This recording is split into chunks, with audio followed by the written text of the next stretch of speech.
Radhe Radhe everyone. તો આજે અમારા ઉપરવાળા માસીની થોડીક તબિયત ખરાબ હતી, એટલે વિડીયો જોવો આગળ સુધી કહું હું તમને।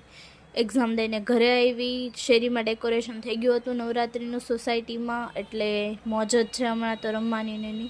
અને તારક મહેતા જોતી હતી કામ પતાવીને, તેમાં ડરાવની દુલ્હનવાળો એપિસોડ આવતો હતો। પછી મમ્મીએ મારા માટે ગરમ ગરમ તળેલી રોટલી કરી દીધી, કેમ કે મને લાગી હતી ભૂખ।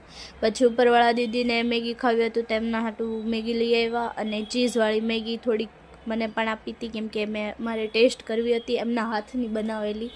તો મેં ખાધી, બહુ જ મસ્ત બનાવેલી। અને એમને જવાનું હતું પ્રી નવરાત્રિમાં, તો એ તૈયાર થઈને આવી ગયા હતા, અને તમને બધાને હેલો કહે છે, તો તમે બી હેલો કહી દેજો। અને આ છે એમના મમ્મી, જે હતા બીમાર, એટલા માટે આવેલા હતા કે ભાઈ આજે થોડીક બીમાર છું, તો થોડુંક સંભાળી લેજો જમવાનું ને, મતલબ બનાવી દેજો એમ। હવે ઉપર નીચે રહેતા હોય ના થોડી પડે, એમાં બી ખાસ પડોશી અમારા, આમ તો 25 વર્ષના રિલેશન છે મારા મમ્મી પપ્પાના। એટલે તો મળીશું બીજા વિડીયોમાં, બાય બાય।